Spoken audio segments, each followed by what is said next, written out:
everybody, and welcome to another very special Lenten episode of Ignite Radio Live. You are with Greg and Stephanie Schlueter over the 5 mighty stations of Annunciation Radio for the Almighty. Join us to go deeper into this great adventure at ilovemyfamily.us. So, Stephanie, are we not a world that is just pining for the real presence of Christ? More than just something up in the sky or something that we've heard of, but someone we can tangibly connect with? I think we all know the answer to that question is yes. And tonight, in a short moment, we're going to be interviewing a magnificent convert to the Catholic faith from Hindu. We interviewed him on our recent podcast, episode 304. If you go to IgniteRadioLive.com, and I'm going to butcher his name, but Kailash Duraiswami. He was in Silicon Valley and very much progressive politically. And in that conversation, he tells us the amazing story of coming to embrace his Catholic faith. And tonight, he is going to share with us some of the content of a recent book that he's written on this thing we hear called the Metaverse. Commercial number 1, we want to warmly welcome you to our Belief and Beverage Nights, which are the third Thursdays of each month at 6:30 p.m. at GMC of Perrysburg. You can get more info at massimpact.us/BNB. Commercial number 2, we want to quickly thank those companies and Catholic business owners who are committed to the highest standards of professional excellence and building the kingdom. We encourage you to find them at massimpact.us/kingdom, and they are all in one payroll. Sherry Glenneman, Archibald Furniture Company, Pat and Patty McNamara. Becoming Gift, Andrew Reinhardt.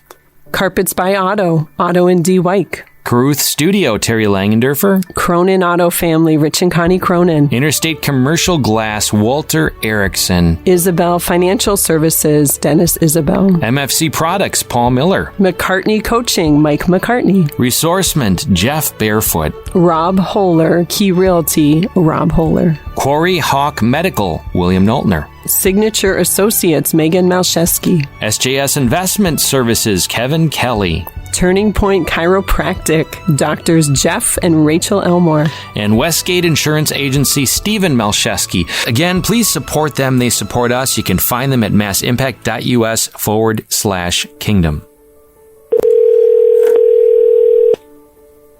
This is Kailash.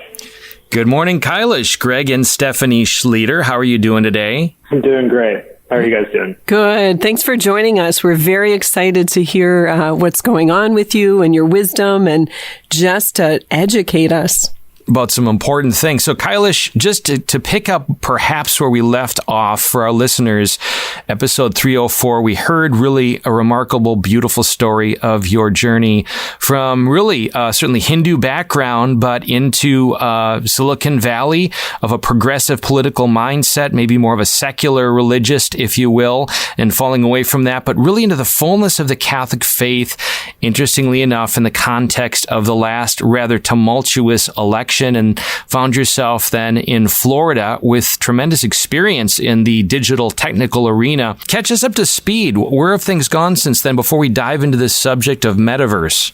Sure. Yeah. Like you said, I had a background which was Hindu from my family upbringing, and then I found the Catholic faith, and that transformed my life completely, thanks be to God. And I worked in San Francisco in Silicon Valley, most recently as the founder, actually, of a technology startup, which we sold, I should say, last year. And that was a great blessing. And, you learn a lot about how technology is made, certainly from building something from scratch. And you also learn about, you meet a lot of founders from a variety of different walks. As you live in San Francisco, different investors, you really get to understand the psychology of how these products are made. And since then, yes, I moved back to Florida. To be honest, when we talked, probably I was thinking I'm not going to be doing much work, maybe retire, take it easy. But the Lord, thanks be to God, has really shown me that's not the way it's going to be. And I've started a new technology product with a close friend of mine in the Catholic space, which is really interesting, that I'm excited to share more with your audience on. And in general, just really looking forward to being productive and seeing how I can use the talent and gifts that God has given me to produce something really meaningful in this economy and hopefully create great jobs for people and create a great organization. That's something that he has really shown me. Hopefully, if I have the willpower, will be in my future. Fabulous. That's awesome. Thank you for your openness to where the Lord is leading, because we know he's using you to affect so many souls. And for that, we are grateful. Just right at the front end, tell us where people can find out more. Where can they go to? Is it fidei.email? Give us the website. Yeah, the website is www.fidei.email. So people might be used to a .com, but there have been some changes where you can actually change your domain termination with .email, .bank, stuff like that. So we are www.fidei.email, and you're going to find out everything about what we're offering. But as the name may suggest, we're starting with an email product built by Catholics for Catholics. And the point really that we see is people are willing to consume in the grocery store, or whether it comes to clothes, with some type of moral lens. So you want food which is maybe packaged in ways that are more friendly to the environment. You want clothes that have labor practices that respect the dignity of the people who make these clothing or these shoes. Mm-hmm. And we think that, or another one that's much more accessible is Buy American. You know, there's a value that goes beyond just the dollars and cents that people are willing to choose as consumers. And we think that it's long been time that Catholics have had the opportunity to choose online to work with a software vendor that speaks the same values as they do. And the unfortunate reality we might go into in this discussion is most of the values in Silicon Valley don't really speak for what we believe as Catholics. And it's really quite simple for us to change that. And we kind of go into, some of these products may appear free, quote unquote, but nothing truly is free. And we're trying to give an option to people who are conscious consumers who have Catholic values, that there's an option online now for your email. And hopefully from here, we're going to build into bigger and bigger product lines that we can give you options that share your values. And this will be reflected in the product in a variety of ways, whether it's your privacy or whether it's the types of sites that we block, the types of spam that we block. There's many different ways that Catholic values can be inculcated into the product. And if you visit our site, www.fidei.email, you'll see all of these different things that would be a whole interview, so I won't bore you with that here. No, that's great. So when did you and your friend start this? Yeah, you know, he and I have been looking at different products like this for a few years, and a lot of the ideas we had didn't work because we weren't really sure how do you create something that it's just as valuable for the first user as it will be for the 10,000th user. And we tried with stuff like social media, like maybe like a Twitter type clone, and we tried with some other stuff, and some businesses turned out to be too expensive. So over the last few years, we've been iterating and kind of experimenting for what we thought would work. And once we built this email idea, once we started to test it, it was totally clear to us because it's a unique technology that if you sign up, it's valuable to you, and you don't need your friends to sign up. And you don't need, for example, like a Catholic YouTube is something people talk about. Like the value of YouTube is the library of content. So if you sign up as the first user and there's no content, it's very hard to make that meaningful for the initial users. But email is really interesting because you gain that value immediately. And so we've been looking at stuff for the last few years, but this email, we released it actually only at the beginning of this year. But if you can believe, the first week of January, we did about 100 emails transacted. I'm sure we were 80% of those emails. But since then, last week that we count every Monday. So last Monday, we did over 3,000 combined. That's awesome. So we've been able to have a lot of people sign up, and it's really quite simple. People just understand it. They want to move off of these other platforms, and they want to feel like their data is protected and that they are working with someone that they trust. And it's really that simple. Fabulous. So let's make the switch then into the subject at hand. And just for our audience to know, we've been hearing this word metaverse. Some of us may have studied it or researched it. It's going to be unavoidable. It's creeping into, if you will, just our lives in the same way that cell phones did, right? Early in the 2000s, it was only the wealthy in the late 1990s who had the cell phones. And then internet somehow came on the scene, and you wondered, how pervasive is that going to be now? There's almost near total proliferation, 90% plus probably. And the questions in the back of our head for a company like Facebook to spend, I want to say $180 billion, if I have that number correctly, putting a pretty big bet that this thing called metaverse is with us and it's going to be a prominent way of interacting in the future. I will say that, so the conversation, I'm like, how can we have this conversation with from a Catholic perspective where most of us already have a sense that there's an increasing disconnect of the human person from physical contact, the Word made flesh, our pining to know human beings and interact, to hear a voice, to see the world around us. This seems to be a step, shall we say, in a different direction. Then I will punctuate this and just get your, in this conversation, that a number of Catholic entities, I think Father Povanka, head of Steubenville, with some others, was essentially saying that they want to be present there. I understand that. Maximilian Kolbe used modern technology. They want to be present and be, if you will, an influence in this place, which is going to be so pervasive.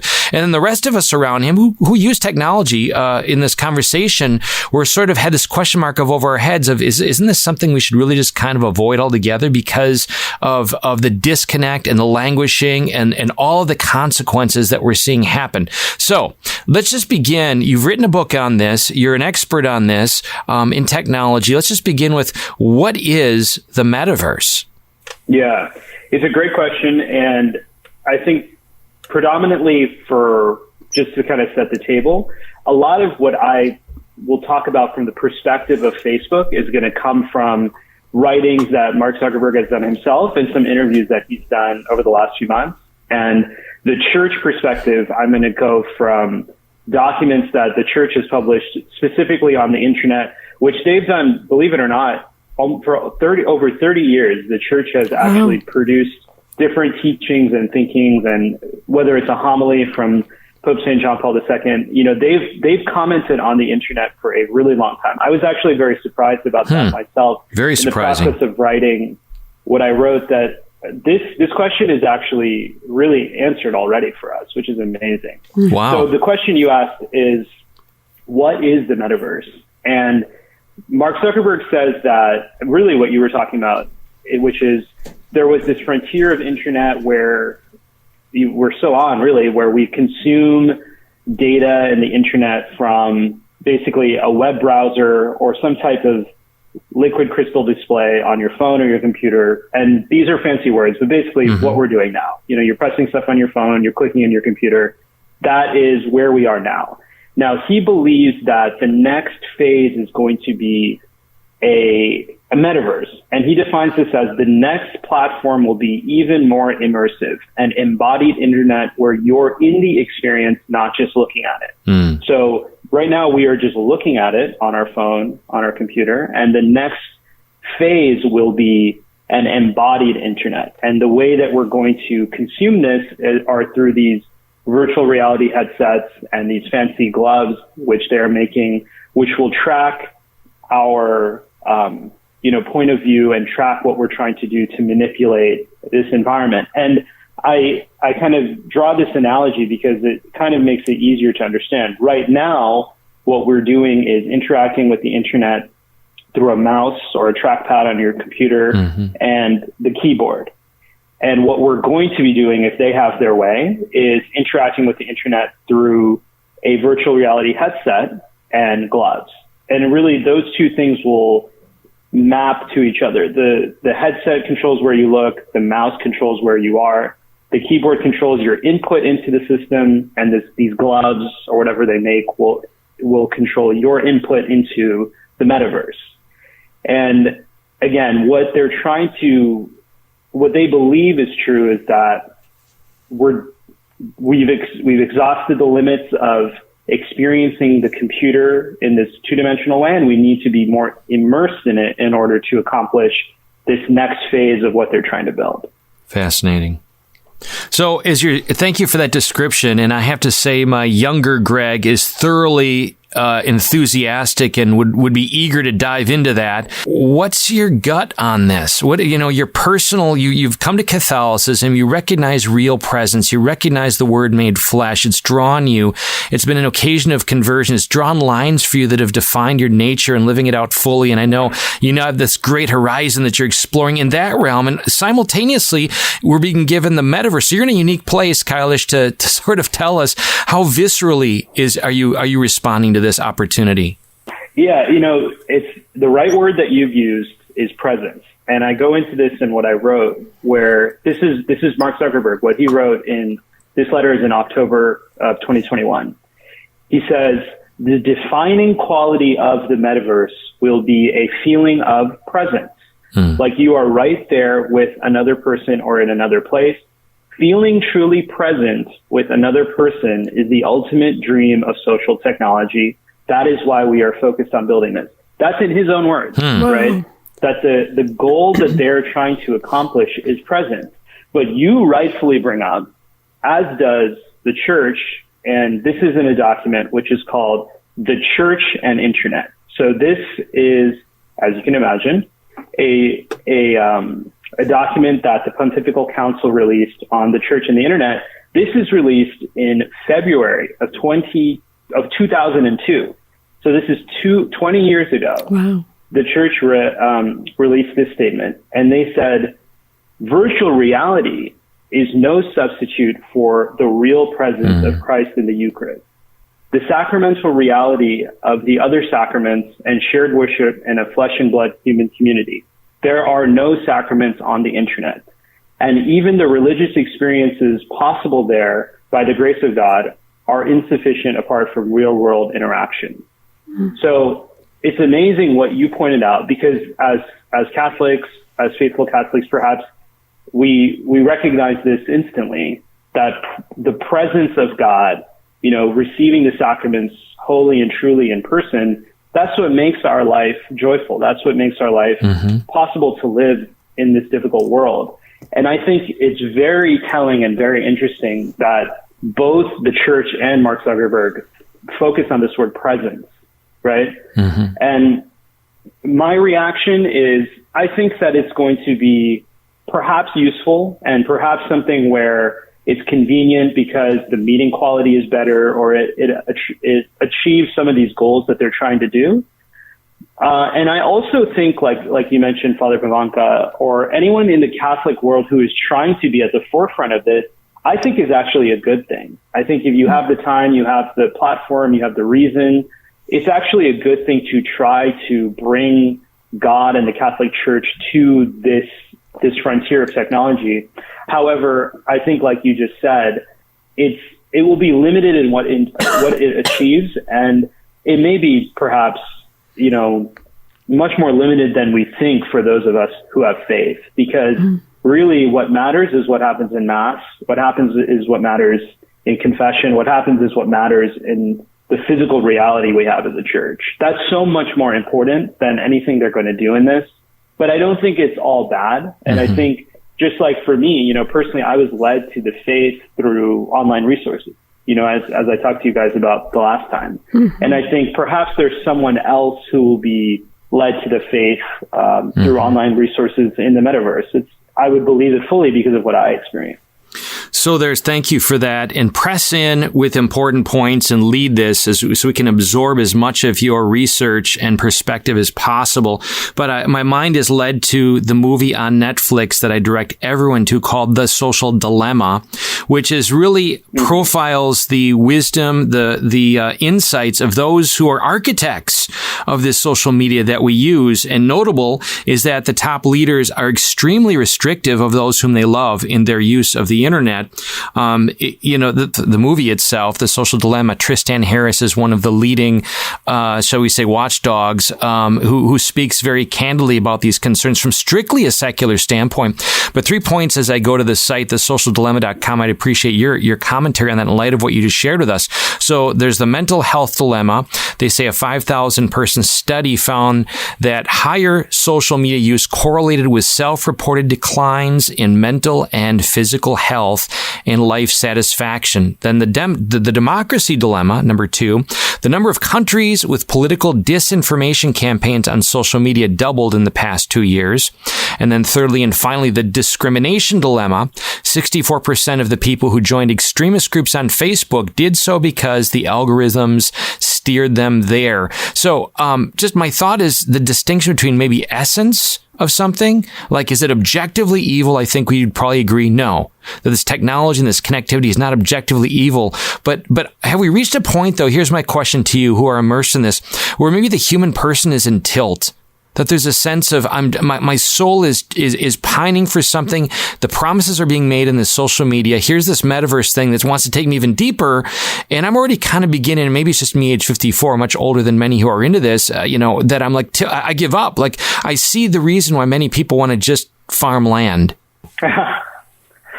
It's interesting. I think what comes to my mind is actually this program, Exodus 90. I don't know if you've heard of it. And, I've been, I love it. Participate a couple years ago.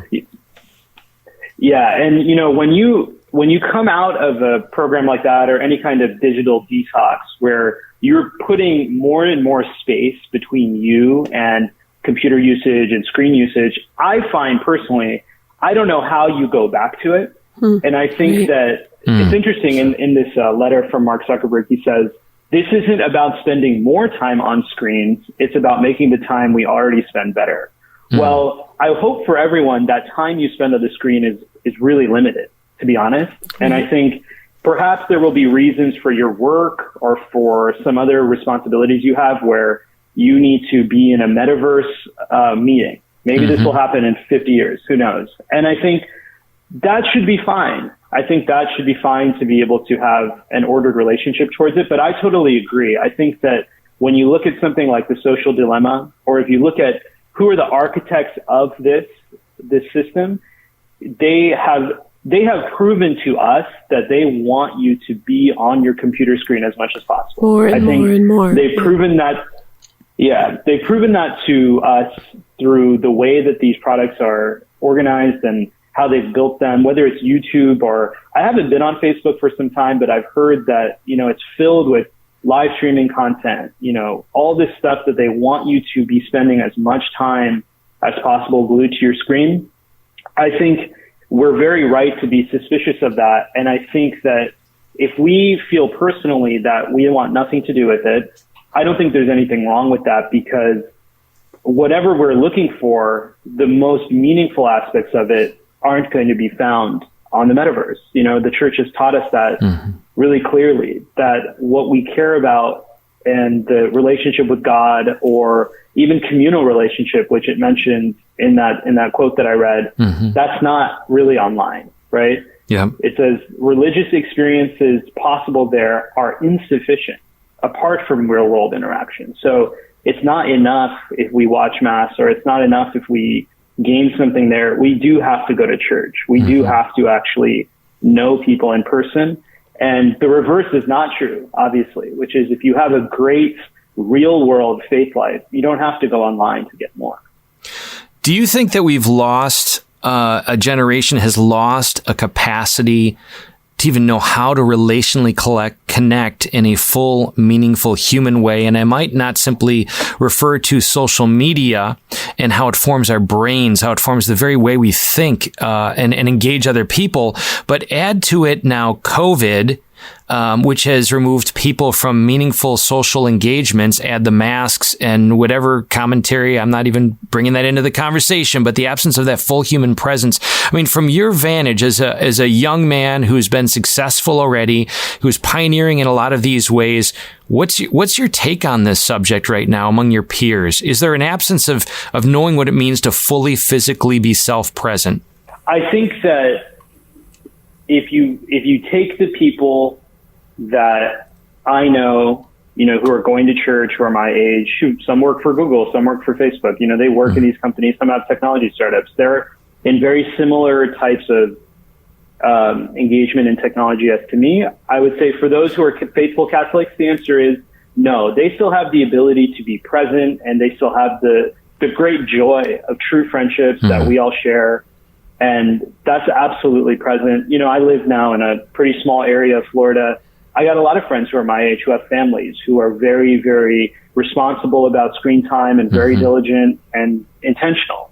So the answer is, has it been completely lost? No. And the people who are maintaining their faith life and who are thinking about it, they're able to do it. Now, there are two parts of this. One is it requires an extraordinary amount of energy to refuse these temptations because, and this is something that I think we've talked about before, we must be online to be economically viable and, to be honest, to be even socially viable at this time. You must be online in order to do jobs. You must be online to do a lot of jobs. You must be online to communicate and connect with people.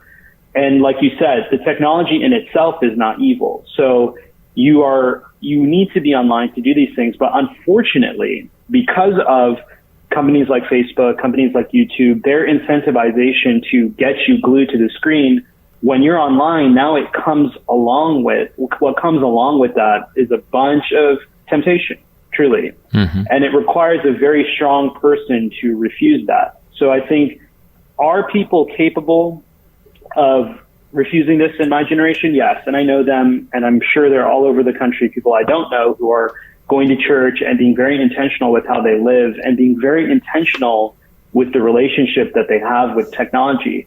But I would say the unfortunate reality is people who are not formed in the faith and people who are in my generation who have not been given a depositive faith or have not been taught how to identify and refuse temptation. Yes, I would say a lot of them have very crippling challenges with relating to people. And that's when you're on the phone all the time. And that's when you relate to the world in an inorganic way. And I think that's like when you're at a moment at a concert or whatever, and you have to take out your phone.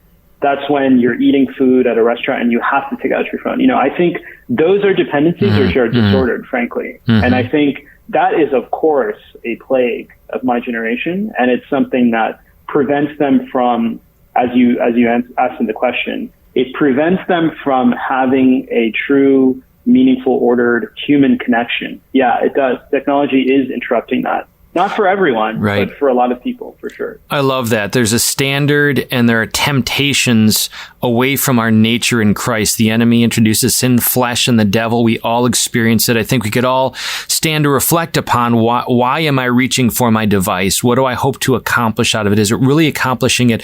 I've often thought that if we could convert the check impulse into a prayer impulse, we'd be a society of saints. If we could convert this, I got to check my device, I got to do this, because I love the fact that I have easy, quick access to any curiosity that I have about politics, about finance, about physics, about technology, whatever the case may be. I do think there's something there that I have to reflect upon, a sense of contemplation, self-mastery, rightly ordered heart and mind of peace. I want to shift, though, back to you a second, because you've written a book on this. Tell us about the book and tell us what are some of the highlights that perhaps you haven't illustrated already. What are some of the key themes? Yeah, so not a book, just a long-form article that we're looking for a publisher. The key themes really is the concept of presence. That's a huge thing. And what we investigate is what will not change with this metaverse invention and what could possibly change. Great. And we've kind of investigated that even in this conversation. But the number one thing to really understand is the church has already told us 20 years ago that virtual reality is no substitute for the real presence. And, as it continues, that the real sacramental relationship cannot be experienced anywhere else but with a priest, in the Mass, etc. So that's something that, as you had mentioned in the beginning of the conversation, we know that perhaps in an intuitive sense, but we actually have documentation from the church that clearly states that to us. So that's one thing that we must know. I think, hopefully, as Catholics that put primacy on our faith, we care about a sacramental relationship with God. Then it's not going to be found in the internet, the metaverse, the whatever. It just can't be there. And then I think one of the things that I go into after that is, what does the church itself consider useful on the internet? And for that, I go into a further discussion from Pope St. John Paul II. He gave a homily or a talk on the Christian message in a computer culture. And he says that the internet provides three major things for the church that are meaningful and that are useful. And that's methods of facilitating communication and dialogue among church members. And then secondly, immediate access to information. And thirdly, it gives the church the ability to enter into a continuous discussion with the world around her. And again, those are very telling and very useful, but I think it's amazing when you think that was written in 1990. I mean, that's so far before social media. That's before search engines. That's before Yahoo. That's like so early. I think talk about prophetic. Really go JP2. Yeah, exactly. It gives me so much confidence when I read a lot of these documents that were like so far before technology founders, that the people in our church, the leaders, were able to see what the internet could be and what the internet could not be. And I think, pardon the pun, but a meta commentary on what I wrote and what I researched is the church, because it has these foundational principles which are eternal, can look at even scenarios that are very fast changing, like the internet in 1990 to 2002. I mean, can you even imagine how much the internet changed from like a recession era time in the early 90s to the .com, right? The .com mania. Right. And they still had these very effective and very accurate teachings. And I go into some of those things like, how could the metaverse affect some of these different useful ways that the internet can be. I kind of kicked the can down the road, to be honest, because it's so early on.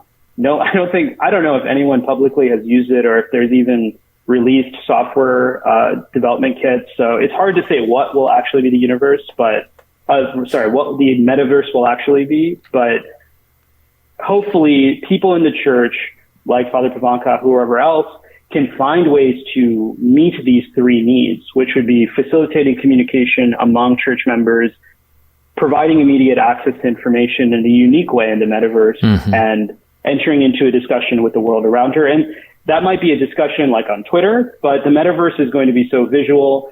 I think you can look at things like you create a exact replica of a digital representation of the cathedrals that are beautiful in this world, right? You can do that stuff. Yeah, it'd be amazing. Hopefully that will be useful. Like just that point for a moment, just you introduce something there that is visual, that taps my interest, and I think coincides with the godly soul. And that is, what if we could stand in the middle of the Sistine Chapel and look up, down, all around and have an experience of being there and realize we're not there physically, but have some kind of experience clearly that would correspond to, our encounter with God through art, and a medium there that hopefully it would be as accurate as possible. I'm not a big fan of animation. I mean, some animated, movies and such are good, but I'm not a big fan as an art form. But things like that, presumably you would have, 4K, 5K, whatever, very vivid video that is more immersive than just watching a two-dimensional screen. So and I love that you are kicking the can down the road, as you said, because these are important things, right? That will lay a foundation for further discussion and for just insights and thoughtfulness as we do proceed closer and closer to this. And I think just listening to you and Greg, your comments, gosh, what an opportunity for the church to go even deeper in a call to deeper holiness, to virtue, to self-control, to personal presence, to the sacraments, to highlight them even more in their importance. And it's not opposed necessarily, right, to what is to come or what they're working on, but an opportunity, hopefully, that the church will embrace to become a holier people, to help guide the faithful along the way, as this is becoming more and more a reality, no pun intended there either. So I had a friend in college who was a marginal Catholic, non-practicing Catholic, and he went to Luxembourg, which was our, if you will, European campus, Miami University of Ohio's European campus. And they, of course, had the occasion to have a cultural immersion. And he describes when he went into whatever chapel that it was a fairly good attendance. It may have been a holy day of obligation or something. He just happened to go. And he said, as soon as the chord of that organ was hit, and I realized he was saying more in this, he said, everybody dropped to the knees, and he said at that moment he became a believer. Now, a little bit anecdotal here, but just the possibility for something like this to put somebody in an audio-visual experience of, say, polyphony, a beautiful choir, perhaps even in Mass. I realize one can't receive, but I'm just kind of maybe imagining the possibility of being drawn into that kind of beauty to a greater degree. I've also heard, of course, the proliferation of pornography in whatever forms that may take. Also, are we mastering ourselves according to the Master? This is, again, from that 2002 document where they say justice is needed, especially justice in working to close the digital divide, the gap between the information rich and the information poor in today's world. And I think your example of providing a way to have a real immersive experience of Mass at the Sistine Chapel, even if you're just going to go see it and not actually experience it, I think one of the things that's really important is, you can deliver that to Catholics all around the world. And I would say probably 90% of Catholics will not actually have the resources and capability to go to Rome and experience something like that. So that's an example where, that's a very great thing to do for our fellow Catholic brothers and sisters who probably will never have that ability. And so when you think about it like that, you've added something very new to them. And I think, that's very special. And if you look at something like that, I don't know, but I feel fairly confident Facebook is not going to make that experience. We really are the ones who are going to have to build that. We're going to be the ones who are going to have to use the software kits and the tools that they're going to make available to make that a reality for people all around the world for however long the metaverse exists. So I think it's a great example what you said, that, and it has a purpose and meaning which could be important. So the second thing that you asked about is regarding politics and religion. And, what comes to my mind is that I was reading The Imitation of Christ today, and this is chapter 3, section 5. And he says, "Verily, when the day of judgment comes, we shall not be asked what we have read, but what we have done, nor how learnedly we have spoken, but how religiously we have lived." I find personally that people they act like the day of judgment will be a knowledge test. And I have found more personally that it's actually a lot easier to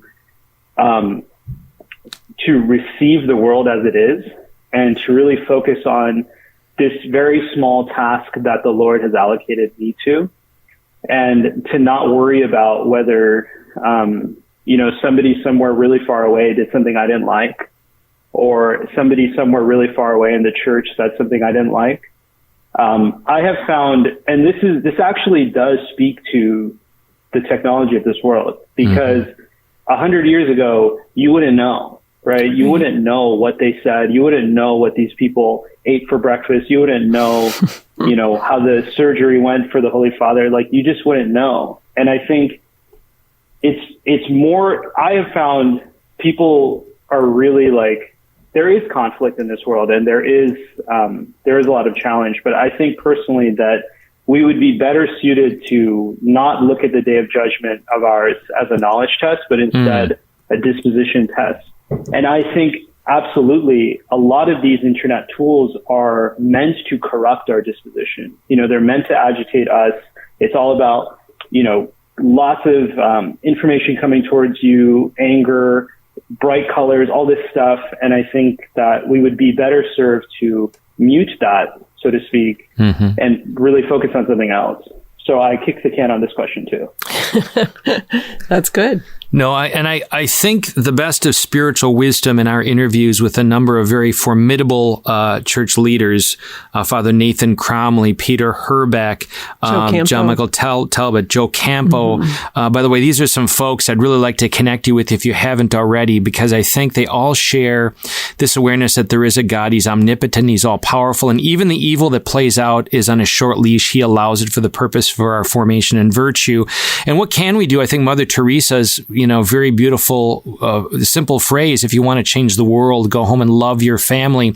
If anything, I think what you're describing here, and kudos to any efforts made in technology that you are creating and the people that you're with to help foster this, is how might it foster greater attention to our families, greater attention to personal presence, beyond just the noetic, as you're speaking of, right? Beyond just the, I know the name of Jesus, but do I know Jesus Christ myself in a personal way? Let me ask you this, sort of in an evangelical mode, in the truest, fullest Catholic sense of that. You were immersed in a world, grew up Hindu, of course, Silicon Valley, some very highly gifted people who are business leaders. Many of them, were incensed that you'd even consider, anybody would consider voting for Trump, and we know he's flawed, as we all are, and all of that.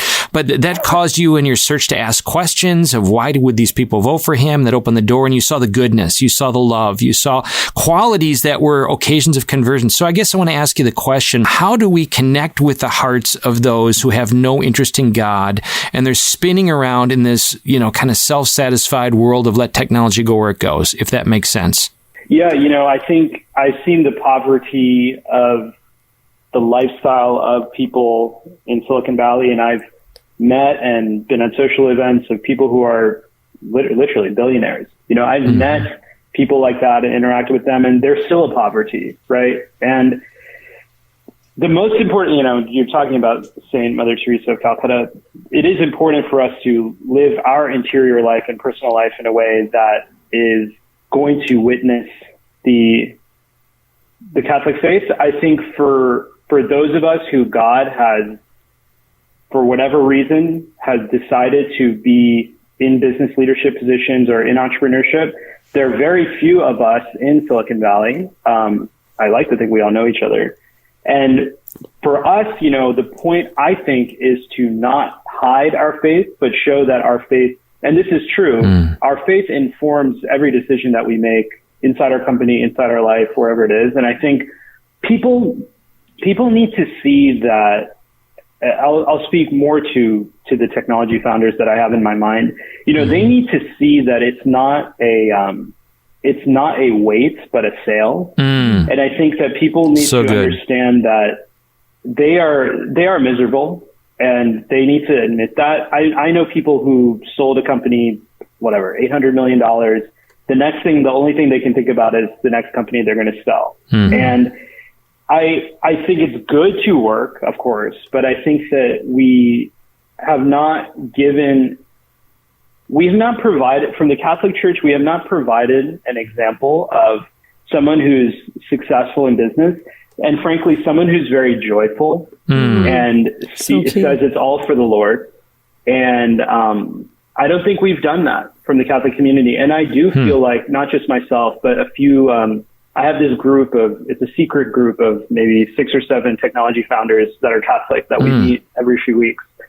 And I think that people like us and anyone else who is really called to be more of a leadership position, it's not only that we should succeed in our business, but it's that we should point to God with great joy. And I think that example is much more important and will be much more impactful to the people that I know who you've identified it. I think we all have identified it. They are very miserable. And I think that, they're seeking meaning in their businesses. They're seeking meaning in their companies, and it doesn't work that way. There's only one source of meaning. That's awesome. And encouraging, I think, for all of us. And I speak and I'm asking these questions from a place of wanting to learn that I might be formed and better try to connect with others. This quality of empathy, John Paul II identifies it as in love and responsibility, or it's a building block of love, just to be stretched outside of ourselves and be attuned to the heart of another, to the point where evangelization is not just this tactic, but it's an act of love. It's like, I want you to know what I know. And, what is the language that I use and how do I do it? And you're giving us some good insight there. Now, I do know, like Legatus, I assume you're familiar with Legatus or not? I'm a proud Legatus member. Okay, there you go. Okay. So, we're very familiar with Legatus and many involved with that. And of course, they, I think in their core have that objective, to be a context of engaging. Is that not potentially the greatest supreme purpose of all communication, literally the root word to become one with unity, communication, of which the metaverse and technology and your endeavor email, its measure is it fostering with oneness? Is it fostering with unity, fostering unity? Have you had some thought at all about how, particularly from a newer Catholic perspective, we might all better utilize technology and look to it for that purpose? Man, very deep questions. If I could go back just to one point for the Legatus point, I'm probably a third of the average age in the Legatus chapter that I'm in, and I love it. But I do think that there is something distinct about innovative businesses in the technology sector versus a lot of my fellow legates. They have industrial businesses, real estate. It's totally different. I think there is something unique about technology innovation that is really, the growth potential is really phenomenal. And it's also much more psychological what you choose to do versus a manufacturing business, for example. Sure. Or I should say the psychology of what you choose to do is everything. It's an intellectual product. Everything is the psychology of what you choose to do. So it's a little bit different in that way. And your question was, are there ways that we can think about using technology to create better unity? Yes. And I would say the answer is yes, because kind of going back to what we were talking about before, really a great penalty is that we are allowing technology to be divisive. And I think there is a very ordered way for us to use email and to use certain aspects of social media. There are very ordered ways for us to use it. I think the trouble is that we let it interrupt aspects of our lives that it shouldn't, and I think reading this stuff, for example, when I was reading it, I was thinking, if we were aware of this, so I'm using technology to read this great document from the church from 2002 and 1990 and et cetera, right? So that's phenomenal that the church has decided to make this available. That's wonderful. That's a great use of technology on behalf of our church. But then the trouble is, you look at what you're reading from 2002, and I would think, nobody would question whether you could actually attend Mass through YouTube or through a live stream if you read this, because it's already clear you can't. It doesn't meet the expectation. And I do think that that's where we let technology interrupt us, right? And I think we do need to be more grounded in Catholic principles. And I think we need to say to ourselves, nothing will keep me from Mass. Nothing will keep me from the sacraments. And then from that platform, then see how technology can work for us, rather than look at technology as a crutch. I think this live stream Mass is a really interesting example, because if you understood Mass, then you did this reading, it can't work. It's not the same. What's the point? I am a fire hose. I admit that. I'm throwing a lot out there, and folks who know me well just know it's there's so much about it that merits reflection and merits are asking the question, Lord, what are you saying to me in the midst of this? And that's really how I look at all of this. The book Tribe is phenomenal from strictly a secular perspective, talking about throughout history how people would choose and find a meaningful life and prioritize more their connectedness with one another than even comfort or anything else. But back to this hinge. So I have the sense that there's a hinge right now that is being chiseled and clarified before all of us, and it's simply this. Truth is not something we can presume to create, but someone in whom we are created. Truth is not something we can presume to create. I'm seeing that this is sort of a vital battle taking place, because the postmodern thesis that we can create our own reality, that I can decide myself, what is my gender, right? Or what are the ultimate truths of the universe, are leading people in directions that are causing them, if you will, to go down the highway without the guidance and smashing into the berms. And so almost via negativa, many people are coming to the recognition that, I'm really broken by making these choices. So it's really truthfully in the midst of all that, Christ takes on flesh, enters our culture. We are the church. We are Christ's presence. Technology is the capacity for us to be Christ's presence to the world and reveal a truth. How might we use technology to be evangelists in proclaiming the truth, to put a mirror in front of people? Yeah, I mean, the ultimate success story that I can talk about is myself, because I can tell you unequivocally, I would not have converted if it were not for content that presented the truth to me online. And I wrote something recently about this. Like, my litmus test is not just, my private experience, what have you, is my family is from an area of India called Tamil Nadu. And there's a city there called Chennai. And Chennai is the city that St. Thomas the Apostle was martyred. So they were pretty close to that area. And so I draw this comparison that my family had been near Christianity basically since the beginning. And in fact, the oldest church in the world is in India. I don't know if you knew that, but it's a very southern tip. And it was created by St. Thomas. Look for the oldest church still standing. It was created by St. Thomas the Apostle. And pretty close to where my family was from. And I say, that means that they were there to receive the gospel message, or they were there around Christianity as long as you could have wanted, basically. And nobody found the truth and nobody converted until I did. And part of that is growing up in the United States, but part of it is also that the internet and how finally the cost of acquiring this message was zero, essentially. That is different, right? It's different to be able to acquire the gospel message at a cost of zero versus at a cost of going to the library or having somebody evangelize you. And I think that the internet and technology is very distinct, that it allows people to receive the gospel message exactly when they are ready. So when you are ready to go receive the gospel message, go get it online. Nothing will prevent you. That's huge, right? It doesn't have to be dependent on when something occurs or when somebody preaches to you. When you are ready, go to Catholic Answers. When you are ready, go get it, right? That's very unique.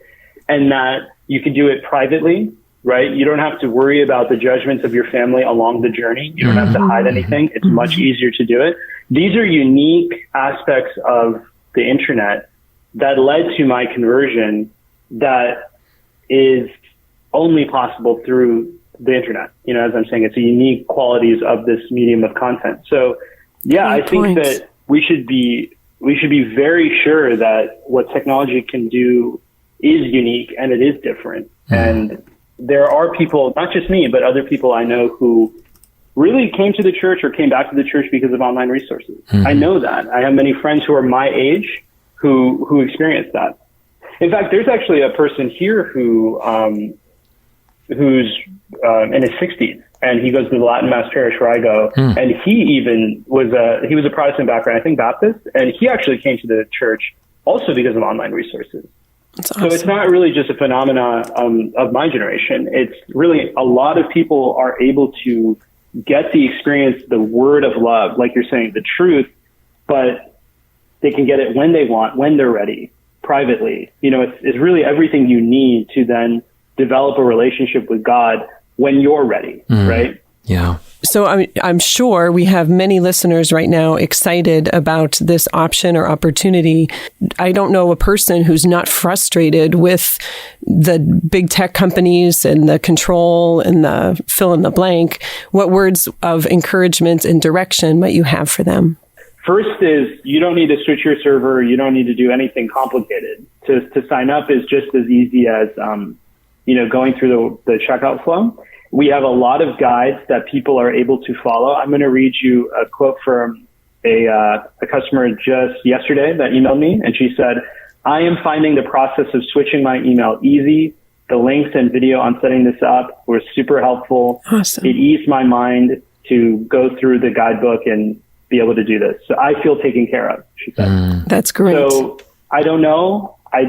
Judging by some of the other stuff we talked about, probably a grandmother's age. That's kind of the feeling that I get. So it's really something that everyone can do. You don't have to be technologically strong in any way. And of course, you have guidebooks, but we'll help you. And it's really easy to do. It's just as easy as setting up another email account that you've done before. So I do want to ask you a final question here, Kailash. If you had an audience with all of those who worship at the throne of Elon Musk, Zuckerberg, Larry Page, Jeff Bezos, those in your association, if you had 30 seconds, what prominent message would you have for them? Yeah, it would be, I've been there. I was right next to you. It's not even like I was somewhere else. I was right next to you. I was at that party. I did all the same stuff that you did. I did all the parties in Vegas. I did everything you did. And I know it doesn't work. Mm-hmm. And I know it's hard to admit.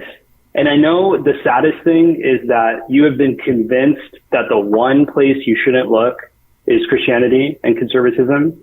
But that's the one place you didn't look. Mm-hmm. And I hope that you could privately, on your own time, figure out a way to learn about this perspective.